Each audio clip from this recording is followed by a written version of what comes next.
Well, there you go. I use the same intro music as always, but here I am. Thanks for joining me today. Todd Rains here from Woodturning Tool Store, live streaming on Facebook and YouTube up there. Also streaming directly to StreamYard on Air, which is a live webinar platform. So for those of you on there, welcome. Thank you. That link to the direct webinar was put in my newsletter I sent out yesterday. So thank you to those that joined from there, and also folks on YouTube and Facebook. I can see all your comments, so please type any questions or comments you have in the chat box or comment box in YouTube and Facebook, as well as StreamYard on Air. I'd be happy to take those questions as we go through this Friday session today. Another one in the books. This is March 24th, so almost 3 months into the year. So, and spring is coming. We've got rainstorms and all that stuff happened last night, and lots of rain and warmer weather. It's still it's going up and down, up and down. It's crazy the weather these days. So, but I am in Allen, Texas, in case you didn't know, and we're here, my wife and I, in our home, building a business, Woodturning Tool Store, and it's going well. We've in the same newsletter, I announced this live stream and the link to the StreamYard stuff. I showed that we just got a new shipment of robust tools, so we've got lots of those. A few other new tools as well, or at least the one new tool, the little cutter. I'll show you that later today as well. We've got a few people here. David Perez, thank you for joining again. Rainy and snowy Tigard, Oregon. Says hi to Todd and Shelley and all our other fellow woodturners out there. Thank you, David. Rainy and snowy, that's not, of course, that's way up in the Pacific Northwest, but you must have some elevation there to get some snow. So stay warm, stay dry. Good to have you here. David Drickhammer, thank you for joining. Good to have you here. Lee, David, I think, is in Colorado. Lee is in Alabama. Good to have you here, Lee. Good to see you again. Thank you. Well, virtually, if you will. My friend Tony from down south in San Antonio. Good to have you here. Charlie Taylor from over across the pond. Good to have you here. Over in the UK. Forget exactly where, but we've been watching this BBC series, Escape to the Country. So it's kind of nice because they kind of give you an overview map of the different counties, and so learning where things are a little bit over there. Beautiful countryside, looking at it. So thank you for joining. Lowell, friend of mine from Corpus Christi, I think. So correct me if I'm wrong, Lowell. I'm not quite sure. Michael, good to have you here from Victoria, British Columbia. And Ian Coates from Hertford, UK. Wet and cold. Well, good to have you here, Ian. Thank you for joining. Another UK friend joining through the StreamYard connection. So well done. Thank you for being here. Dick Henke, mid Wisconsin. All right. So good up near Robust Way, I suspect. So so that's good. Good to have you here, Dick. Thank you very much. Michael Warren from Illinois. Thank you for joining. And John Braden here from the UK, another UK. Thanks for joining, folks. Appreciate it. It's good to have everybody here. And so if you're new here, then I do this every 2 weeks. Actually, let's go through the little images I got and kind of show you. First of all, who I am is Todd Rains, owner, along with my wife Shelley, of Woodturning Tool Store. I've been a woodturner for 22 years as a hobby. Last six, just coming up 6 years. Been open to the Woodturning Tool Store. Spent my career in telecom and engineering and stuff. So I like this a little bit better. So, but good to have you here. And if you need to get a hold of me, please do so. You can reach me through email, through phone, or through the website contact form. Happy to answer any questions, whether it's got to do with my tools or just turning in general. Happy to have that conversation. Let's see.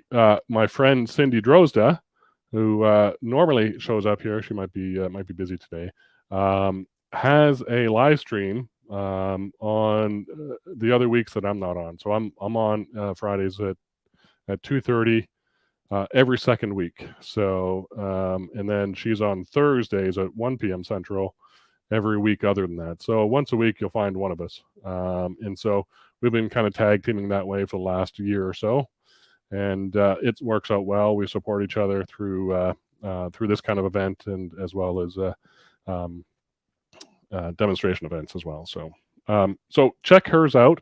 You can find her on YouTube and Facebook and Twitch, and she usually sends out a direct link to the StreamYard platform as well. So go to her website, cindydrozda.com. I wish I had. Oh, I do. Hang on. I am not fully utilizing what I need to use here. There we go. Yeah, usually every 2 weeks on Thursdays. Check Cindy's Facebook, YouTube, and Twitch channels for details. And go to her website and sign up for her newsletter. She'll. I'm peeking over that banner there.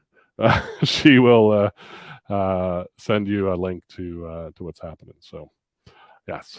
So, and next the Spring Vendor Showcase. So, this is. I'll put that one up before I do this. This one is a collective of 5 of us now, since John Jordan passed away earlier this month. It's sad news. We as vendors kind of get together and do this sort of semi-annual, or more than that, 2 to 3 times a year, sort of vendor showcase. It's a free interactive Zoom meeting. It's not like this. You'll be able to show cameras, show your stuff, and all that kind of stuff. See us. Typical Zoom meeting. We do that. We're doing it Saturday and Sunday next weekend, from 4 to 6:30 p.m. Eastern. Figure out the time zone. You'll see this banner on my website. You'll see it in Cindy's email, I think you just sent out. You'll see it in my email I sent out yesterday. It's been going. We've been doing this for 2 years now, and almost 2 years. Excuse me. And it's just a lot of fun. It's a way for us to kind of, as vendors, kind of show you what new tools we have, perhaps give you some discounts for the weekend or longer. Do some turning, show you some turning techniques or skills or tool usage, as well as have a lot of fun, answer your questions, all that kind of stuff. So scan that QR code, register for it. It's just registering for a Zoom meeting, just like any other, and we'll have lots of fun. So a couple of things about Vendor Showcase this month, this time around, is since John has passed, we are kind of doing a tribute to John by having people turn Hall of Forms that kind of represent, maybe a John Jordan form of some sort. Show those, and just bring them along. We'll do a bit of a show and tell. And what we're going to do as vendors, the 5 of us, is we're creating little turnings for each of us as I guess professional turners, if you will, and presenting those 5 items as a collective to be auctioned off. That auction funds that we receive from that auction will go directly to John Jordan's family and or his favorite charity. So we'll let Vicki Jordan decide on what's happening there. I think that's what's happening. We also want to bring awareness to Vicki Jordan. Still going to be selling John Jordan tools. She's working through how to do that and all that kind of stuff. So keep that in mind. Join us, and we'll have lots of fun and raise some money for John's family. So that's Vendor Showcase. So hope you come along, and it should be a good one. A lot of fun. Let's see. What's next? Oh, that thing. Let me remove this thing here. I'll try and remember to put that back up again. So this is one of the new products. This is a little teardrop. That's not actually a teardrop. It's kind of a teardrop. It's kind of a drop sort of shape, and I'm trying to find one right now in my load of things, and I put it here. There it is. I created this to kind of work on. I'll show it overhead in a second. To work on the hollowing rigs on the end of the cutter. The bigger cutters I make, the regular size and the larger size, are a little bit big for this this sort of swivel head. So that's why I made this one, and I made this one negative rake. So I'm putting negative rake on this one always, offering it that way, and because I think it's really meant for cleaning up the inside of a vessel or whatever it might be. So here it is on the bent swivel head, and orient it how you want it, the pointy part or the round part, etc., that kind of stuff. So that's it for those things. So here's the overhead view of it, and if I can reach with my other hand, I should be able to zoom in. Let's see if I get this the right direction. I do. And I gotta focus. So moving my mouse around. There we go. So it's about 7/8 inch long, 3/4 inches wide, and an 1/8 inch thick, and it's got a 70-degree bevel on this side and about a 10-degree bevel on the top side. So it's fairly blunt, but yeah, that's how you'll get it, just like that. And yeah, we may look at using this today if I think about it, or if I got a chance. I might not get to it today, but we'll show that at some point for sure. So you may notice something on my lathe. This is what we're going to talk about today, and I should have mentioned this on the banner. Small bowl cut to a handle. I didn't word it the greatest, but that's kind of what was in my head. And if you followed from last time, I turned this vessel, this part of it, and had it gripped this here, and was hollowing actually through this end, so it was flipped around. Ended up going through the wall because I just hollowed a little too aggressively with the Proform Flexi tool, and so I ended up cutting this end off. And then so I cleaned up the hollow end and glued it onto this base. And so trying to salvage, I guess it's not salvage is the right word, but make something else out of it. And so here's kind of the inside. You can see that foot down in there is the pedestal of this this piece here, and just glued it into there and sanded and finished the inside here. And you'll notice on the overhead, I've cut a little channel here through this little ring, feature ring. By the way, I knurled that as well, so that's all knurled. And cut a little channel here. So we are going to create a handle for another bowl, from another bowl. So that's really what I wanted to kind of do today. And if you got questions along the way, why the heck am I doing this? The idea behind this was to make sort of a hollow form shape and make a basket out of it for Easter. So that's kind of I got little flying gnats around here. I'll have to let the wife know. We have a hibiscus plant hibernating for the winter in here, so I think we might have some bugs. So let me catch up on my friends here and see who's here. Lyle, good to have you here. Thank you for joining today. I appreciate it. And my wife Shelly saying happy Friday, everyone. So good to yeah, it was a good Friday. So Glenn, good afternoon, Todd and Shelly. Thank you for joining, Glenn. Appreciate it. Yeah, nice job on Vendor Showcase. Yeah, if I miss anything, Lyle, please drop it in the comments or whatever. But yeah, I tried to cover everything that we had sort of talked about. So Lyle will be there along with, I didn't mention that part, the five of us. So you saw the banner. But it's myself, Lyle Jameson, Cindy Drozda, Joe Fleming from Airbrushing Wood, and Steve Worcester from turningwood.com. And then it was John Jordan, but he's so we're doing this one in memory of John. So Jay from sunny California, good to have you here. Glad it's sunny out there finally. So I know they've got a lot of rain over the last month. So let's see. So this is what we're doing today. So the accident I had with hollowing this thing out and going through the side, blown off the bottom, which kind of a happy accident in a way. This is an end grain piece. The grain is running this way. And if I finish the hollow form and cut the handle out of that, we'd have some end grain weakness at the top of the handle. if you can picture that. So end grain going this way, so the very top of the handle would have all this little bit of end grain going through it. That's going to be very weak. So doing a cross grain handle here, I think makes the most sense. And so what I thought about over the last week and a half, besides all the other work stuff going on, was, okay, I want to get a piece of wood that's got, and I'll turn it this way, where the handle slots are here, where it's got the grain going, in this direction. So we looked at a piece of, and I'll back this up a little bit. Here we go. A piece of mesquite here. I'll back this over this way a little bit, where I could get about a 3-inch sort of handle piece. And let me grab my ruler. This guy is about 3 inches across on the inside, or across the outside of the rim, and then 3 1/4 from the outside of this point. So 3 inch to 3 1/4 inches is what I needed across there.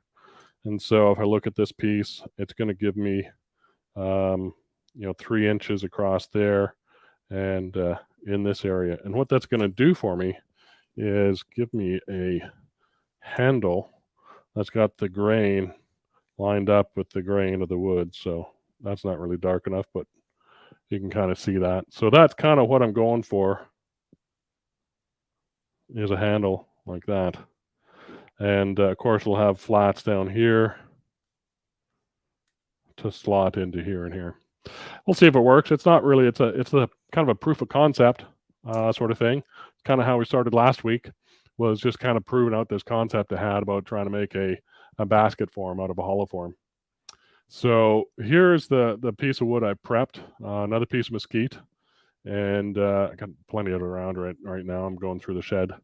And so this piece will be able to give me that sort of nice grain following a handle path, and fit into those slots there and there.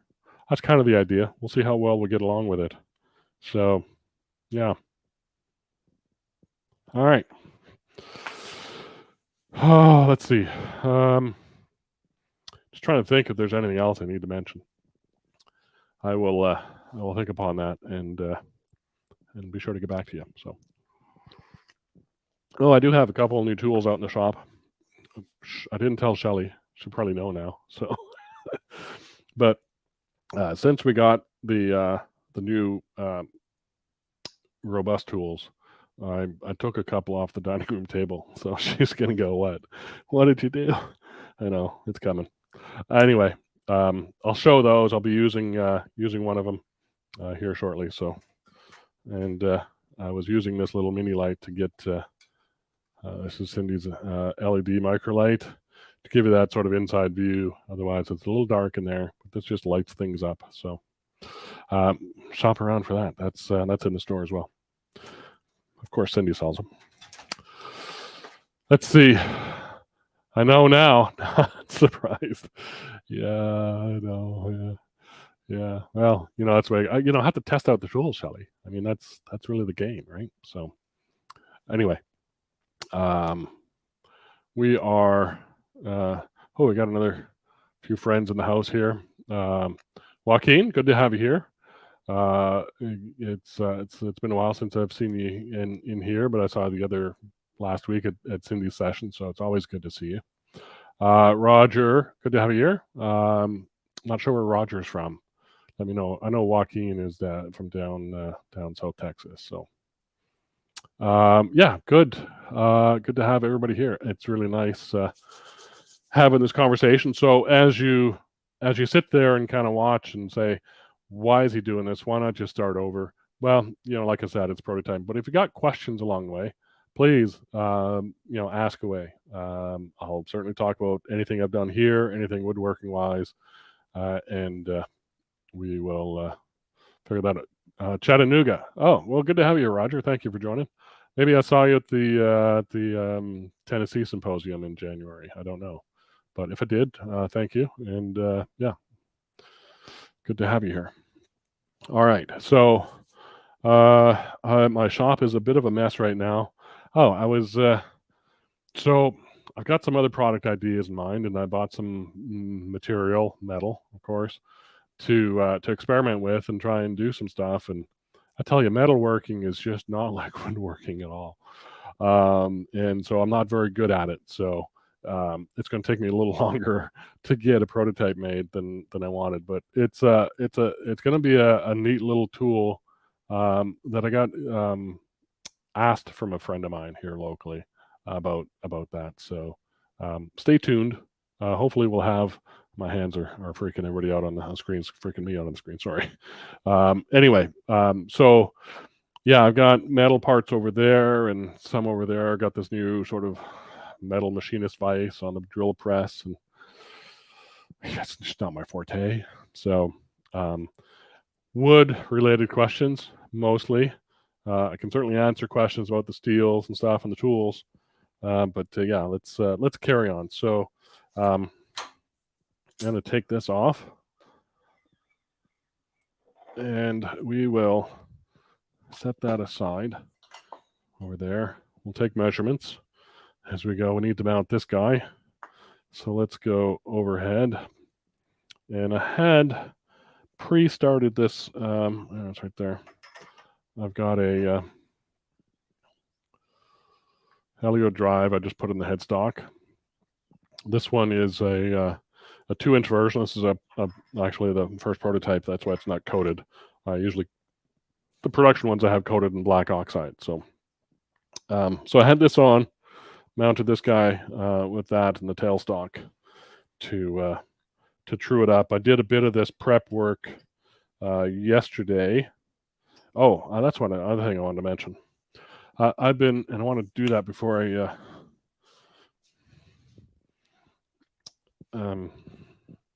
start turning. So I've been using this, testing out this product, Gloves in a Bottle. And it's supposed to be somewhat of a barrier to your hands. And so it's really just a lotion. It actually feels nice.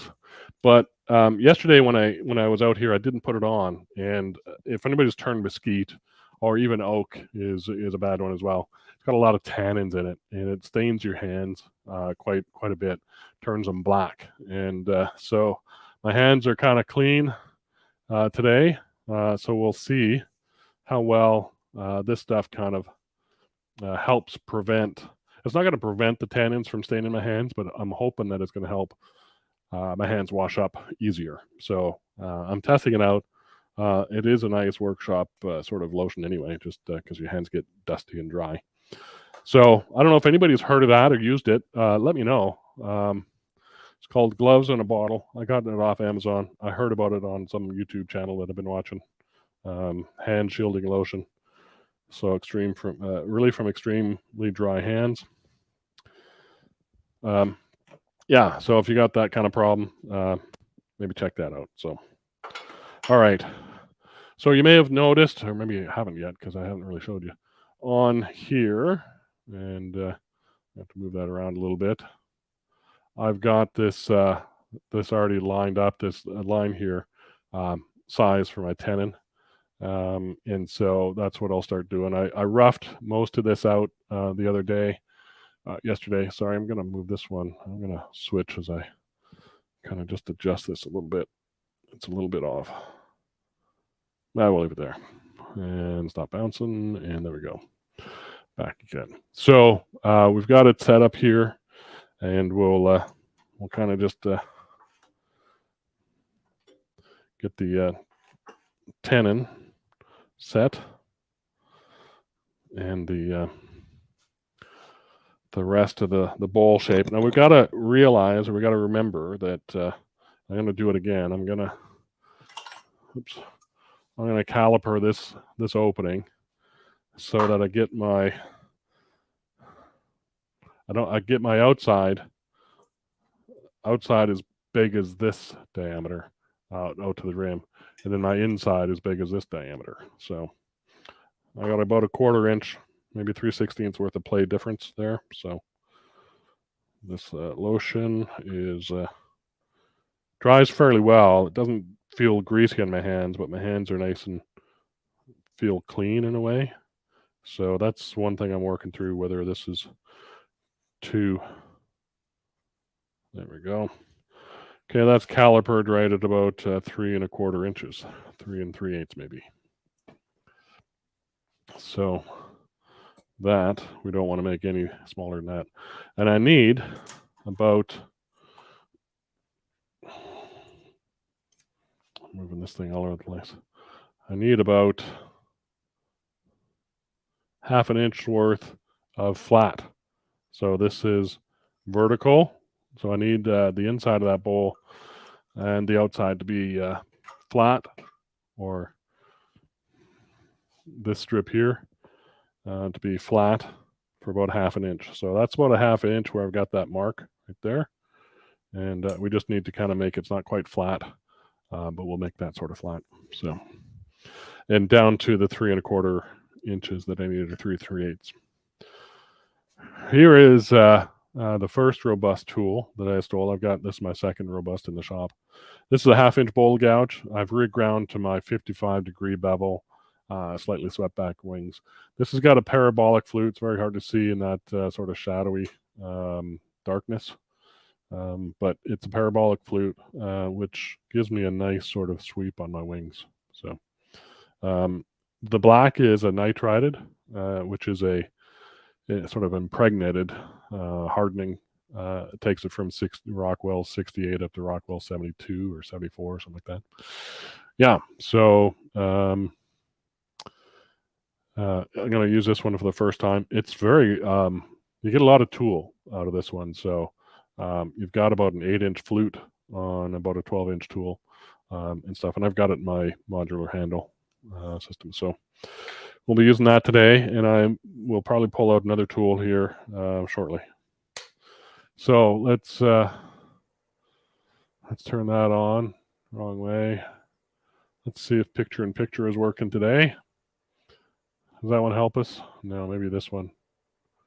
That one will be better, I think. All right. So we've got speed. Let's get to about maybe a couple thousand RPM. Maybe not quite that much. 1,500. That should be plenty. We're going for this this chucking point here.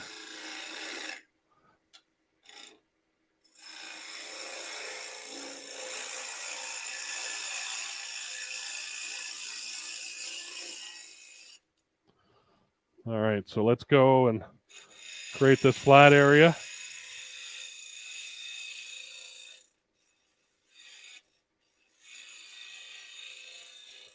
What I've got to remember, and what everybody just needs to remember, and I'm just going to define where I can see that top edge, is that for every little bit I take off here, it's double in terms of diameter. So so don't take off a whole bunch without really realizing what you're going for. So I've got a good 1/4 inch. I'm just going to double check this caliper on that thing. Yeah, that's got it. So we've got a good ways to go. And be a bit more aggressive.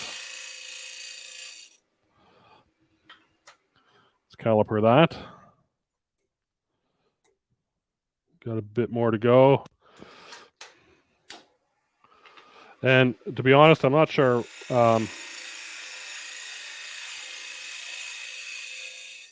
how well this is going to work today. We'll hopefully get through the whole handle creation process. I don't think I'll be able to get it. I might be able to get it cut out, but we'll see. See how well. This is a gorgeous mesquite, by the way. This is a good point to talk about this. So this pith area is kind of really going to go away. It's not really going to be in my thing at all. So the pith is running this way down through the product, or through the blank, but my handle is going to be here. So all this pith area is going to go away. I think I'll take a slice of this thing this way, and then 180 degrees on the other side. So we will have a handle maybe out of the, might be all out of the cream colored wood. We could do it not out of this section. That doesn't make sense because the pith would be there. So we'd want to do it out of the out of this section here, so to avoid the pith. So yeah, that's my thoughts anyway. We'll see how that translates.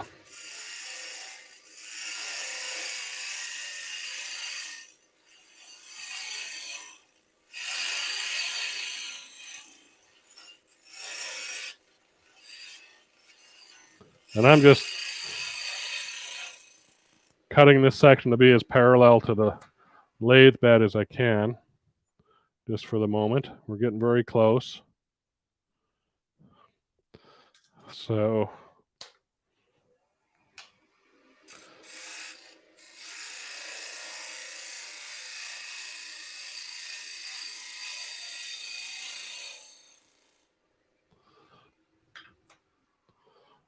I'm stopping and checking quite often because I don't want to go over, really. So if anything, on this particular dimension, I could stay over a little bit, not, and have it sort of the surface above the feature ring in the basket area. Roger says, yes, you did. So we did meet in Chattanooga. Good to have you here, Roger. Thank you for joining. I like a 55-degree bevel on my bowl gouges.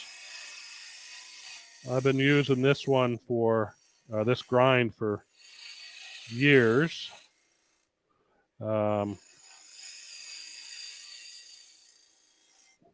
Took a class with Al Sturt years ago, and he was kind enough to help me with grinding my tools, getting the right sort of grind and shape.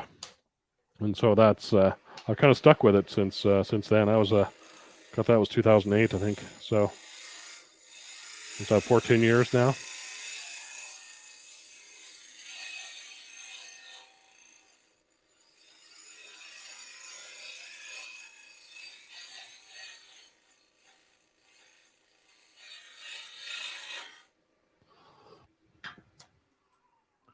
All right, I think that's going to have it.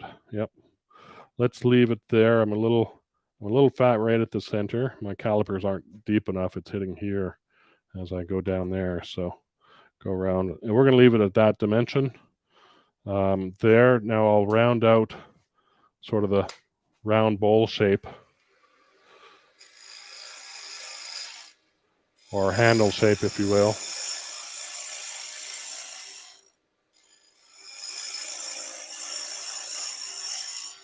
Remember, I want to leave about a half inch, probably with that much at the top of the, maybe a little bit more just to be safe.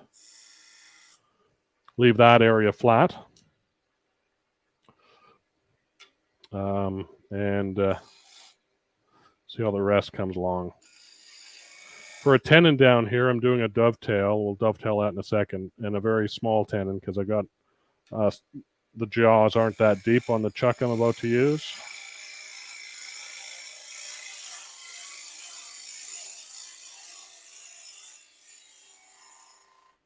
A little bit more. I think maybe I want to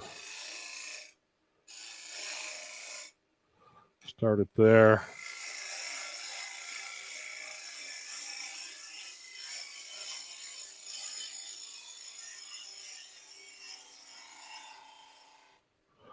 We'll do that. I'm going to cut against the grain to kind of tuck this in quite a bit. So I need to cut the handle free of the tenon.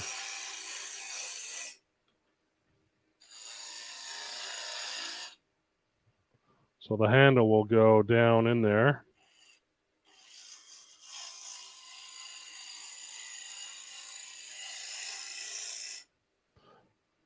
And kind of be shaped like that.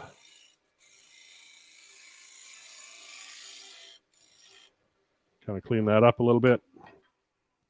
Let me do that with this. Oh yeah, I packed away some of this stuff. That's right. I got a not that one. Not that one.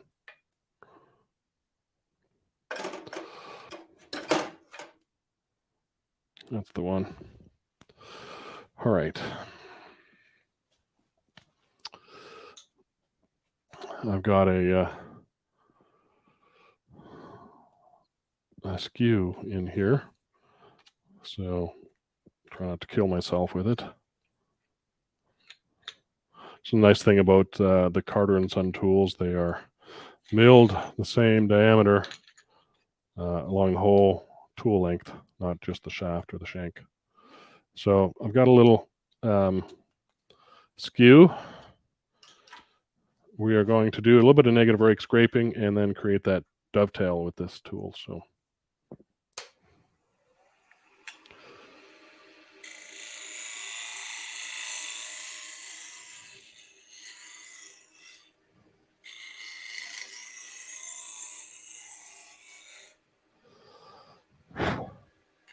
dovetail.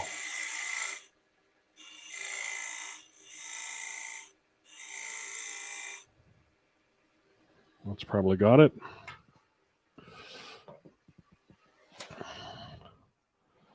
Let me just caliper these again a little bit. That'll be fine.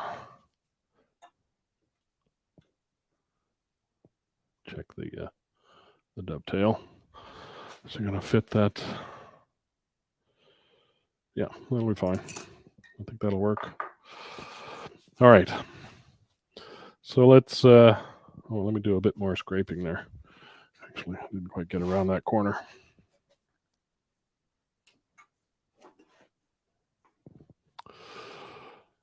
Let's see. Tony asks, did you get a robust lathe to go with the gouge? No, as you can see, it's still, good question, Tony. No, it's still my Powermatic. I will say, I think this is probably the last week of, I don't know what you want to call it. It was Sweetheart Deals in February and March Madness in March. Robust, Brent, and all the dealers have a really good deal on the lathes this month. You can save up to like $700 or $900 on one of the big lathes, and just all the different things, some of the different options, upgrading from 2 horsepower to 3 horsepower. You're saving a bunch of money. Those kind of things. So check that out. I don't sell the lathes yet at this point. I don't have time, but anyway, yeah. So it's maybe on the to-do list, Tony, to get one. So we'll see. Lyle comments, nice example of tool control going the correct way for supported grain. Yes. Yeah. I know I made mention that I was going against the grain, but I want to go back up for the with the grain. And we will get a bit more of this negative rake. We've got a little bump right up here where the pencil marks are.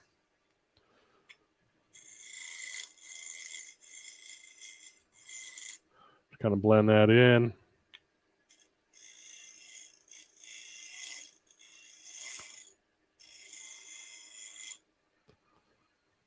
That feels good. I'm not going to get too crazy with the finish here right now. There we go. And knockout bar.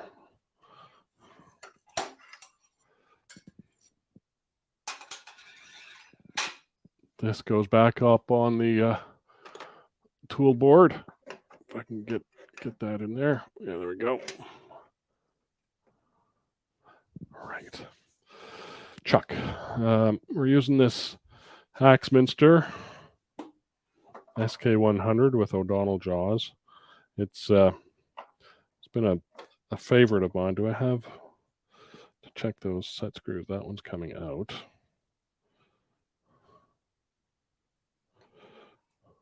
Should be okay.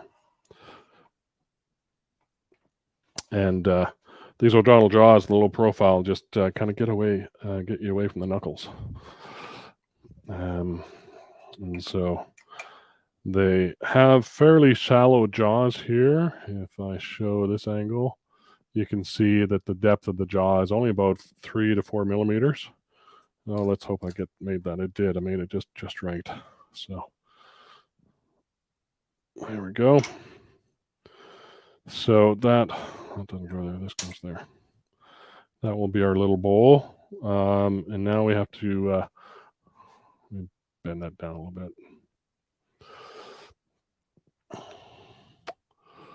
Let's see. What does Shelley say? What do I say? No, he hasn't, Tony. I'm sure he will at some point. Yeah, thank you, Shelley. Haim is here. Thank you for joining. Appreciate having you here. There he goes. Hello. There you go. We're good. Oh, that went out of focus. Sorry about that. There we go. Bring that around a little bit. Okay, so let's move the tailstock far enough out of the way, and maybe we better get rid of that live center.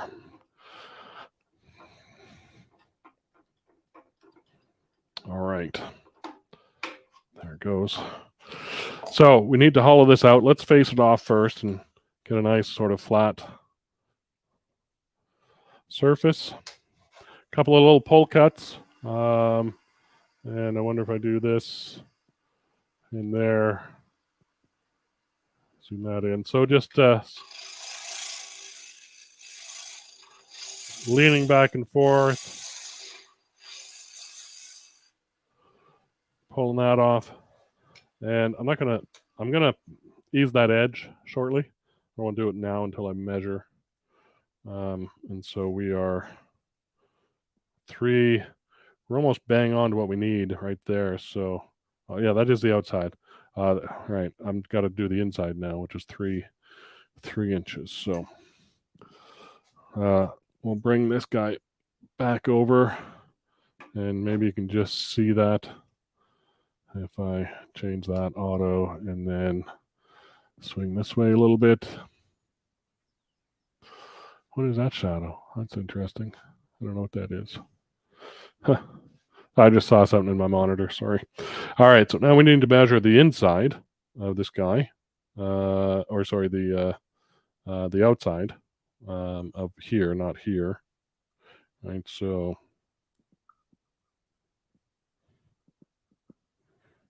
that actually it's not quite straight, is it?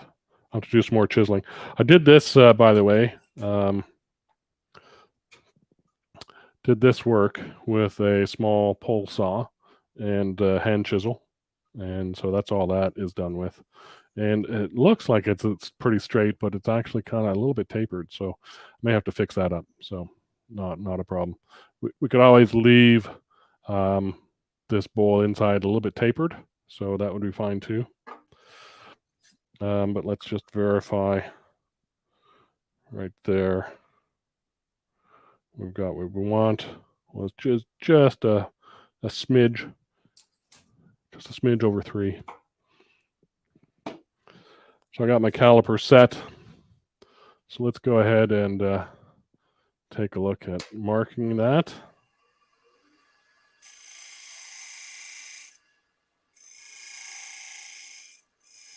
Somewhere in between those 2 marks. So we'll go to the inside first, that one, and we'll cut everything out around that. And then we'll come back and measure. All right, bowl turning time.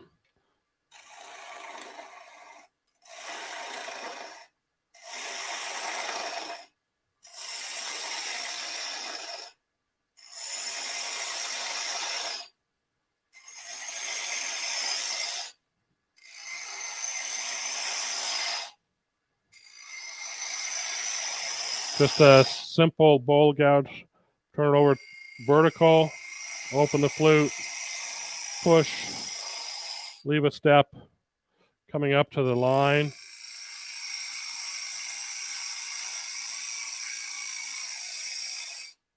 One more cut.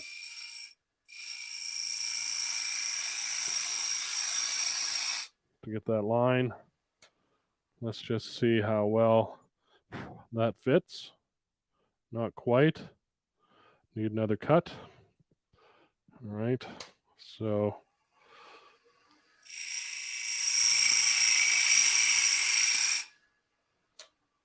let's check that one.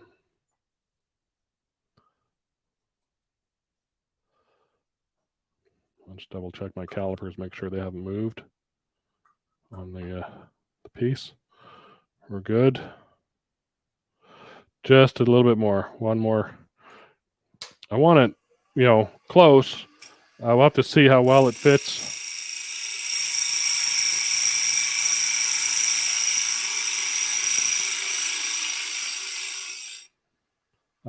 When we kind of cut it apart, because I can get it on the upper rim, so we should be able to size it here momentarily.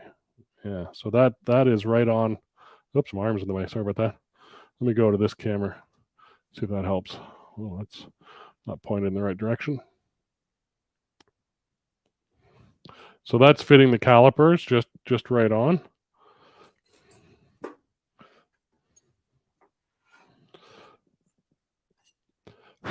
Let's take this guy and let's do this overhead and see. Oh yeah, so that's going to fit nice, right? Fits in there. So that means it's hopefully going to fit over this slot here. We just need to go this deep straight. So almost need one of those tools that cuts a straight parallel recess side. Or a who would I know that sells one of those? Huh. Our friend Cindy. So I need to take that down. Well, where's the English side? Yeah, 1/2 inch would do it. Maybe just slightly over. I want to go to there. So I want to take it down to the back end of this straight part. It's kind of sloped, this edge. This edge is straight. So that is right at 1/2 inch. So that's how deep we need to get straight, just like we did on the outside. We need that on the inside. All right.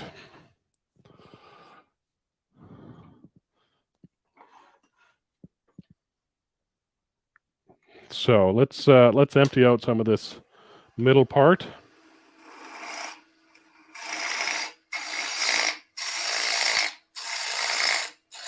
That's sounding weird. Why is that sounding so weird? Sound, I think, in the workshop is probably one of the most important things. Something doesn't sound right, stop and check.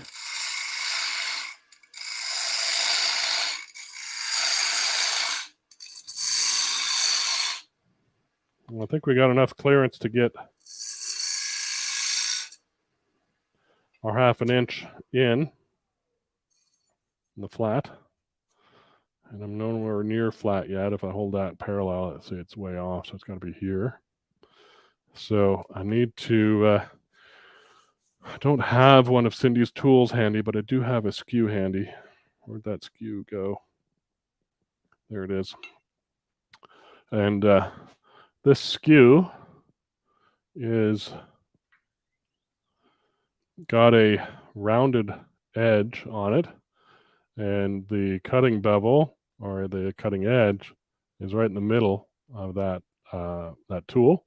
So as I push in at the center line, I got to cut at centers. I need to raise up a little bit. It will track down the inside wall. So that's what I'm going to do. Rest it right there. Eyeing down onto the bedways to make sure that this edge is parallel down there.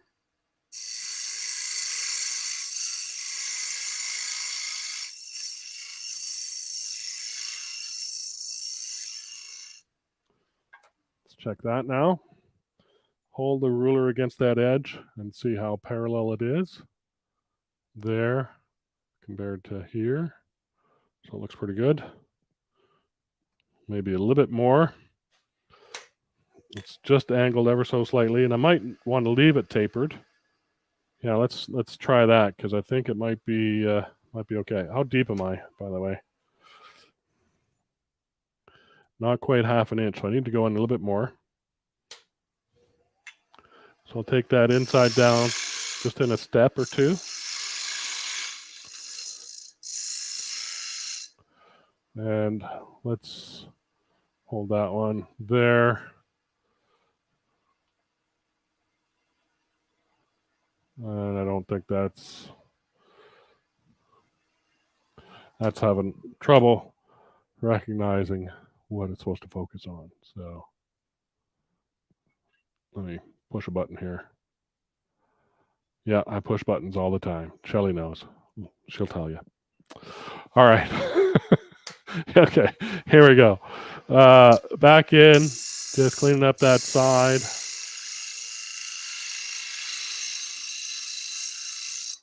Okay, that should do it. Let's look overhead. Hold that in there. It's nice and parallel. Well, it's actually a bit off. It should be just a bit more. But I'm going to leave it a little bit tapered because I think the top of my cup or my basket is a little bit tapered. So we'll try that. How deep am I? Just over 32, but I think I need to clean up this edge. So I may have to go just a little bit deeper. And take the bowl gouge and clean out a bit down here. Drop it back down.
All right, let's take a look. I'm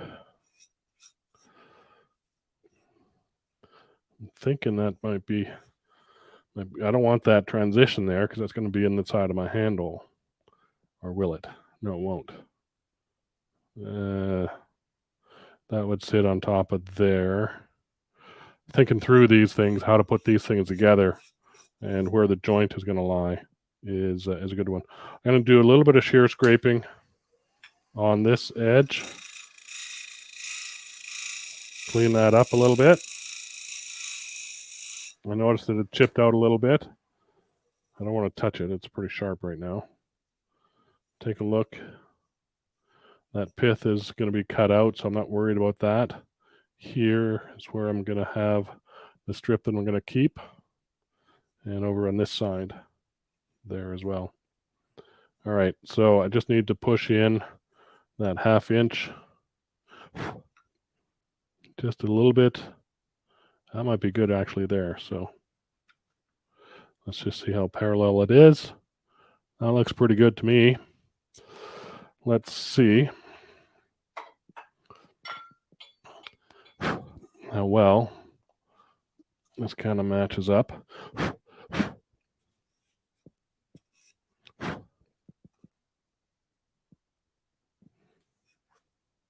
It's a little tight as it goes in. And be careful not to, there's a lot of weight on this chuck. So I think I got to go a bit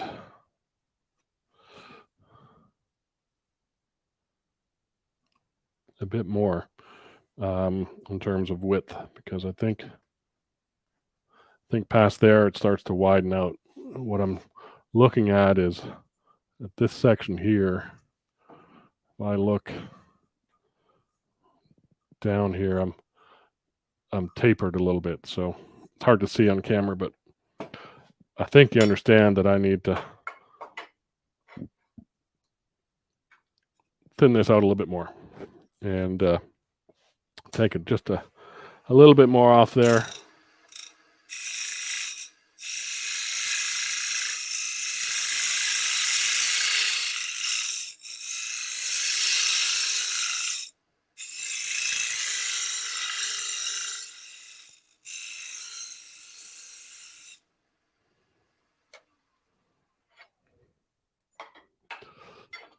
Do another test fit. That's easier. It's got a little bit of slop. It's not bad.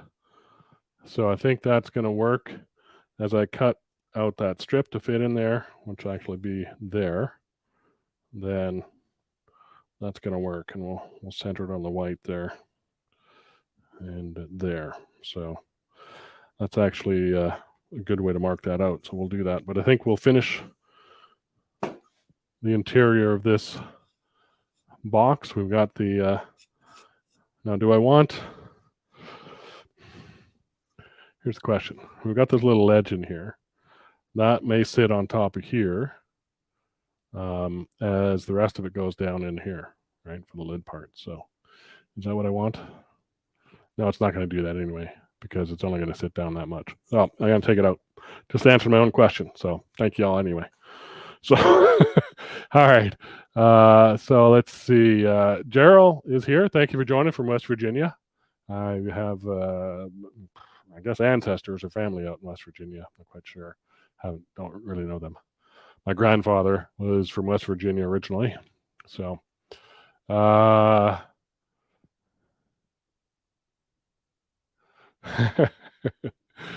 Tony says, Shelly, get with Nikki. Maybe y'all can get a deal on a pair of them. Something to think about, Tony, for sure. Let's see. All right. Yeah. Cutting up the rest of that box. How deep am I? That's a good question. How deep can I go? I can go probably not much more on the bottom. So we'll have to transition this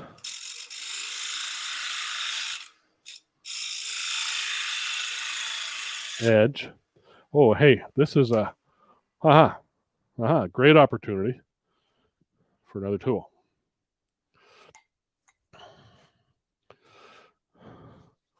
So this is the robust large negative rake scraper. It's 1 inch by 5/16, $99. I guess she's priced to that.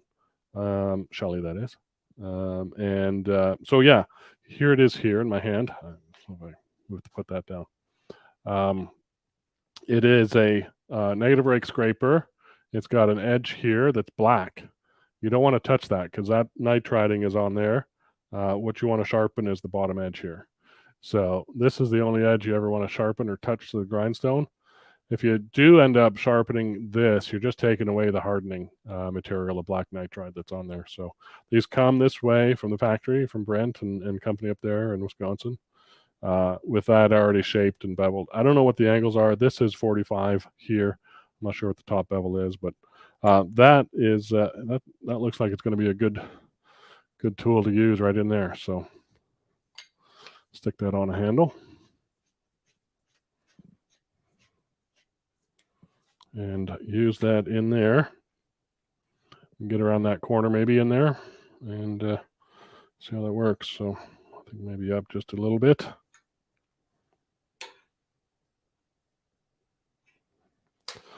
All right, I did sharpen this coming out of the bag.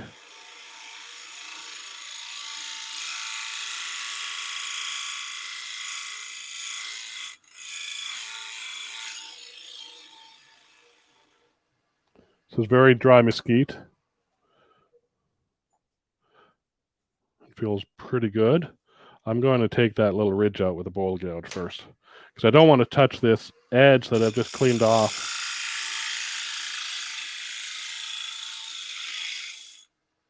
With the scraper, because that will just kind of defeat all the work I just did. All right, let's clean up that corner.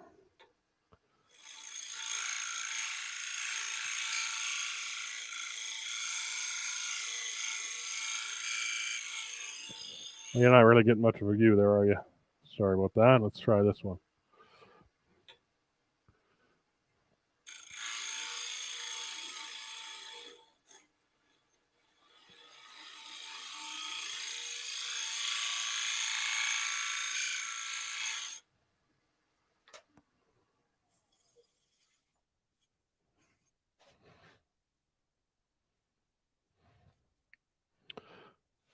I think one more cut went right in that corner with the bowl gouge.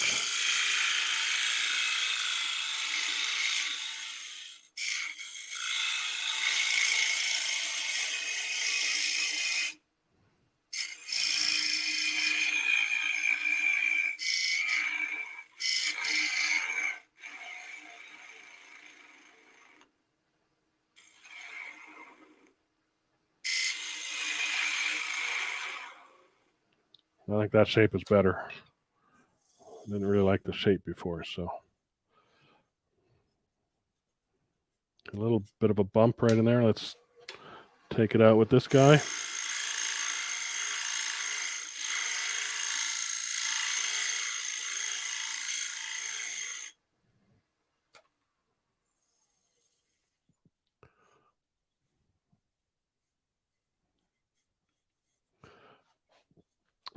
The radius on this is just too big to get into that corner. I think too much material all at once. I don't want to stick it in there. So I am thinking that it might be time to use, where's my little thing?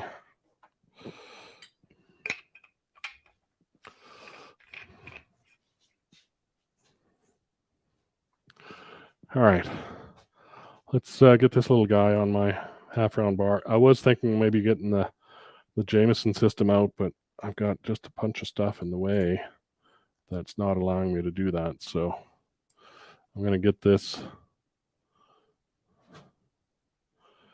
I just got to actually feel in there how well this is going to fit. I might actually want the pointy part just to try that out.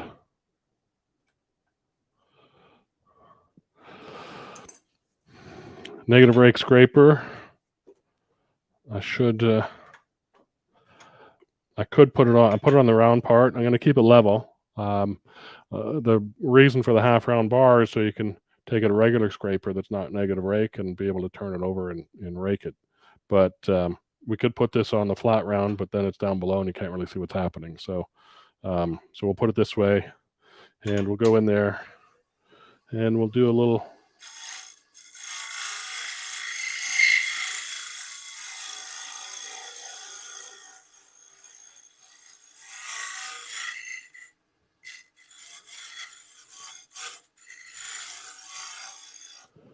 My head's probably way in the way on that one, but that's better. I got in that corner a lot easier, smaller cutter. All right, so I'm going to call that done. Where are we at? We're already an hour into this. I can't believe how time flies. Next thing we're going to do is I could sand that, but I don't think I really need to. It's a handle, and I don't want to sand right now. So that's going to go there. I'm actually going to I'll take it out of the chuck. We'll mark it that way. That, and just trying to think what I'm going to do next. Well, let's take it out of the chuck and just get the idea of what we're trying to do. So,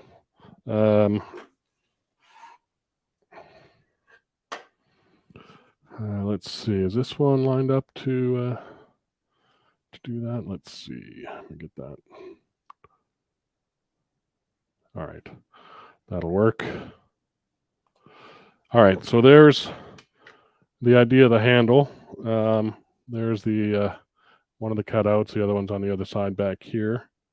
We are going to mark this there and there. And mark it on the back side very precisely. Not. So we got a couple of lines here to guide us. Did I do that right? Yeah. And here and here. And so we're going to cut that along there. But first of all, oops, I can't see that. We're going to cut that along those lines all the way through the middle and on the other side. But I want to get rid of this stuff here first. So that's going to be next. That's going to be held in a chuck, or probably just a jam chuck, maybe even right there with a tailstock point. And we'll take that down. All right. Let's do that.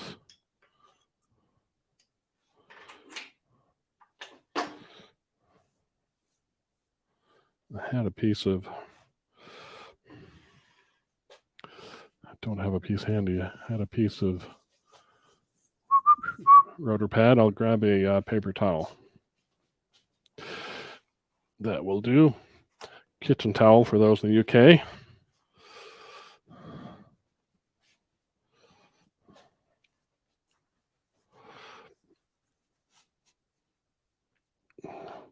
Overhead.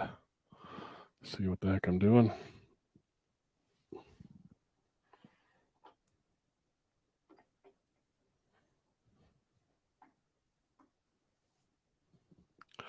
That is pushing on the base, the jaws. It's not touching the, this is not touching up here. It's touching down there, so I'm not blowing this thing apart on these jaws, hopefully. We shall see. All right, so bowl gouge, and we'll take some of this mass down. And well, before I do that,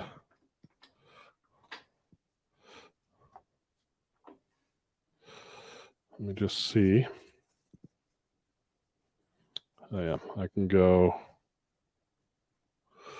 right to the hilt there. Just seeing what I had on the bottom.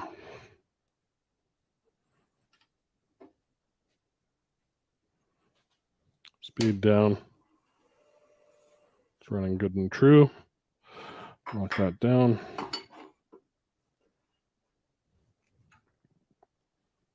All right.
All right. Well, that's good. Now, how am I going to cut that? It's a good question. I need to hold it. And I need to hold it in something that can go on my Pro mount so that we can cut that. So let's see. This will work.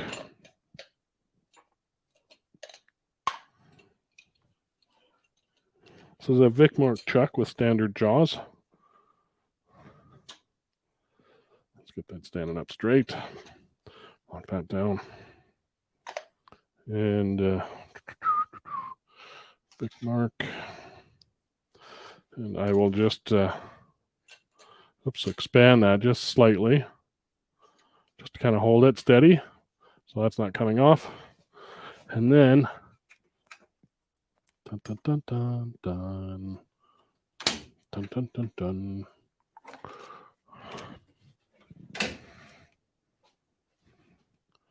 Little saw. All right. Now I got to line up my lines.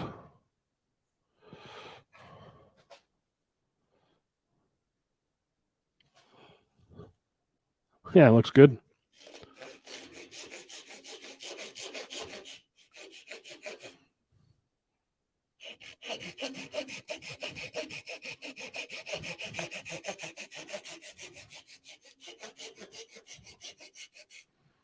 If it's a little bit fat, I can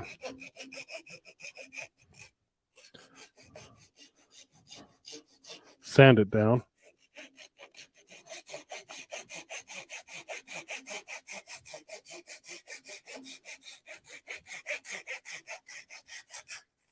Okay, that's cut through. Don't want to cut into the jaws, but we do want to kind of get most of it cut.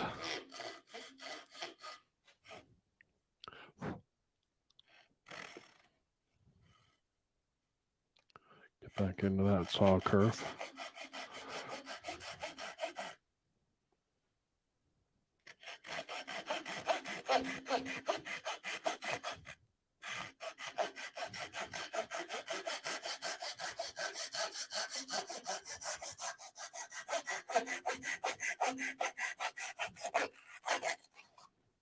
All right. Now let's see.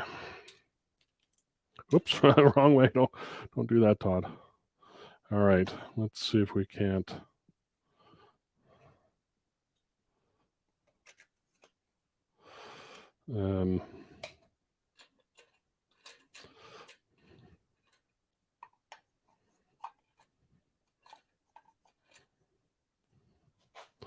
Span it across an opening.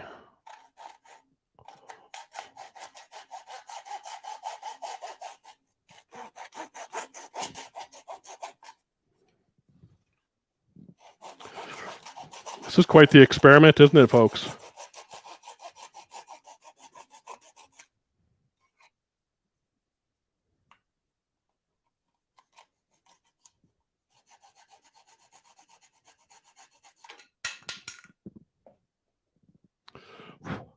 Oh, that's really quite thick. It's thicker than I want it to be, but that's all right. This is a good experiment. I need to go this a little bit wider. Have something to set on. So this is sitting these points on the jaws here, so I have something to cut, lean on. I'm gonna save this guy. We're gonna use that for something.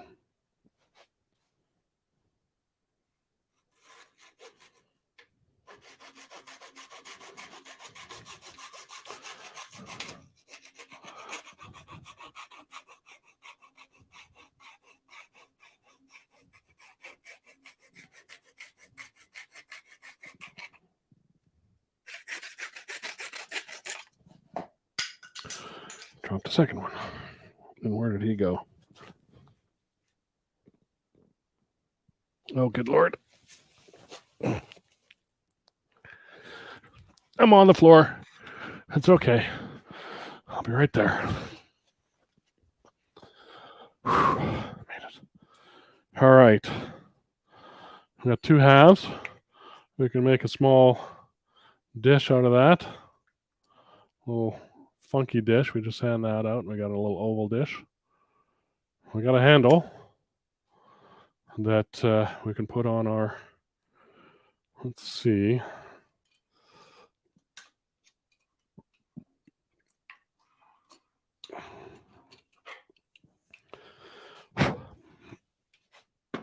Hold that back up.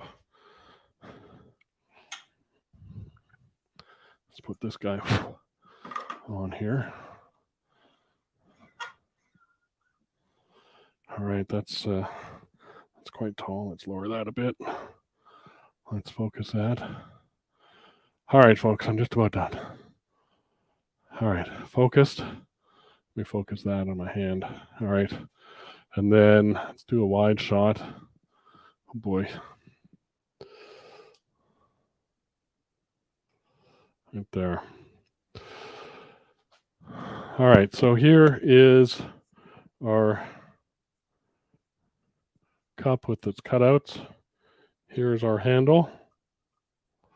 And it's going to fit almost nicely in there. So that is kind of the look we're going for with a basket with a handle. As a prototype, not bad. I need to do some sanding on this guy. Sand this flat, and then of course take that off. I wish this was a bit thinner, but let's see it from the side view so you can kind of see what we're looking at. That's kind of the idea. So anyway, I'm going to finish this off. I'm going to get my sanding disc out on my lathe. I'll sand this surface. Sorry, this surface, and then the other surface, and maybe sand that off, and do some hand sanding on the rest of it. But we got the strength we needed in the piece by using the curvature of the grain pattern in the wood. Where's my handles? There. So, and then we've got our size, I think, just about right in terms of being thin enough to go down over these guys here. So that would go down that deep in there. I wonder if this one is any wider. Just about the right fit there. And yeah, so that's make your own basket idea. I would love to see if anybody out there has made one like this or would make one. But let's carry on the conversation in vendor showcase. So if I can put that behind me again and maybe put that up there. So if we can carry on this conversation of having this this guy, and let's do picture in picture up there. That guy, vendor showcase. Maybe you can show me a basket next week. So we'll see. Anyway, so that's it. But I did also know that this would be an interesting little project. I'll put this on there as well. I'll sand these parts and glue that together and make a nice little oval box. I do love how that grain pattern kind of matched up almost inside there. We got, Galileo's figure in there. That whatever. You know what I'm talking about. And if you don't, it doesn't matter. So, hey, I'm having fun. Hope you guys have fun in your shops this coming weekend. Yeah, everybody have a great weekend. And let me see if there's Glenn. Yes, Glenn, a bandsaw would work fine with this. It's a bit small, I think, for cutting this kind of size out of on a bandsaw, but absolutely could be done. It's right behind me. I just didn't want to pull it out, make a noise, and all that kind of stuff. Sometimes a handsaw is much more effective for what you need to do. So, especially on small parts like this. So, I prefer the handsaw for this project for sure. And good question though. Yeah, you definitely can use a bandsaw on these kind of projects. Let's see. Michael, put what's left of the tenon in a collet chuck and turn out the thickness in the handle. You probably absolutely could. This little guy, it's nicely dovetailed. I don't know what size it is. Looks to be about 1/2 inch, maybe 3/8, but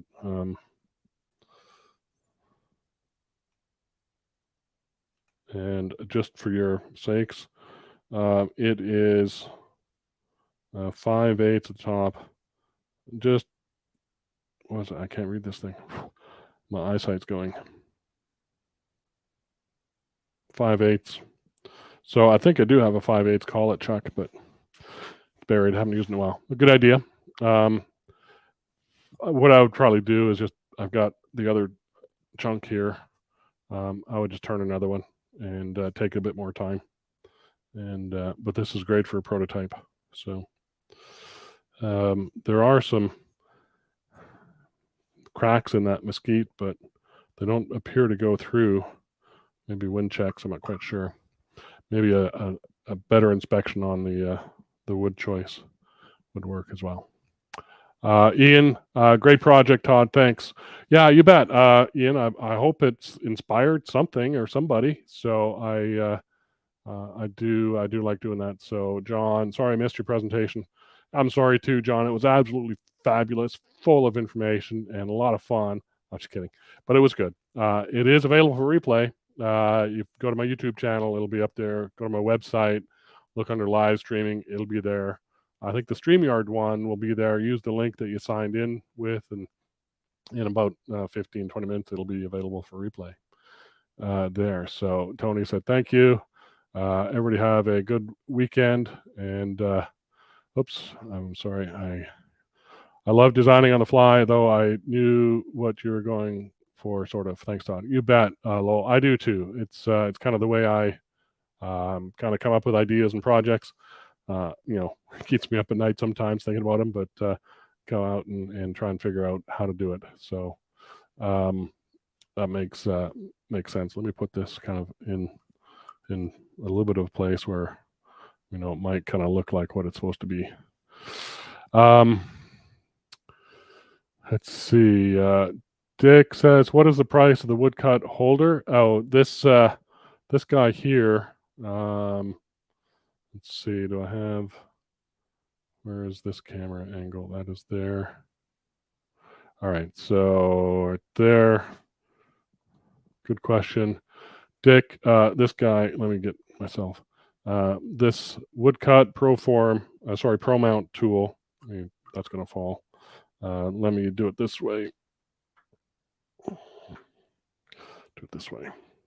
I got too many things on the screen.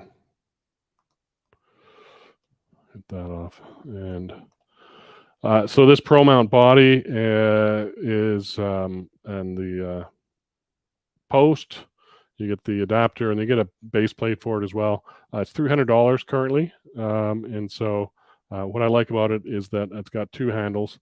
This outer handle allows you to spin the piece. It basically loosens that arbor, holds a chuck.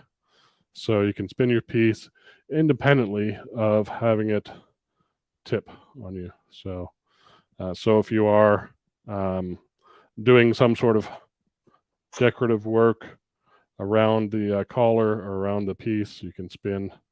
And let me widen out even a bit more. Oops, wrong way. So if you do need to spin it, you can loosen the one knob, spin the piece, work on it, spin the piece, work on it, without having it worry about falling over. That's one of my favorite features. This piece down here is also threaded for vacuum, so you can put a vacuum chuck on it and do it that way. Good question. Let's see, Philip, great little Easter project. Yeah, absolutely. That's kind of the idea. So, but yeah, that's, excuse me. That's it for me, folks. Oops, wrong one. There we go. Back on. Look at that, camera's way low. I was screwing around with my cameras earlier, so that's a bit better.